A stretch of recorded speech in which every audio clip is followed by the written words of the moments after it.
सरकार 10 जन को अरेस्ट कर सारी इतिमध्य ता भितर बाउंसर अच्छा ट्रेनर अच्छा सिक्यूरीटी गार्ड अच्छा एवं पुलिस इन्वेस्टिगेशन भी चली सीसीटीवी फुटेज गुड़ाक फोरेंसिक लैब को पठा जाइछि सेठू एक कॉपी सरकार पाखक आसी जांच हो सस्पेंड करा जाइछि गतकाली high level team high level जांच कमिटी तांको पाखरु शुणी पचारि सम्मन करा जाइथिला हाई लेवल टीम जहाँ अनुभव करेंगे एवं जहाँ तांकर निष्कर्ष रहिबो से आधार रे कार्यानुष्ठान ग्रहण करा जाय किंतु देखंतु से जो ऑडियो सामना को आसी बाहर को आसी से ऑडियो रो सत्यासत्य संपर्क रे पुलिस तदंत करूची आमे वॉइस स्पेक्ट्रोग्राफी ए कथा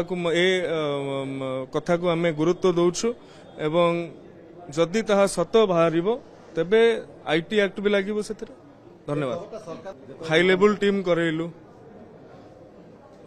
समन करेलु किट रो कर्तृपक्ष मान को निर्देश देलु आपण तो जानी थे भीतर सरकार कौन कर ना आपण को डाउट अच्छे धन्यवाद।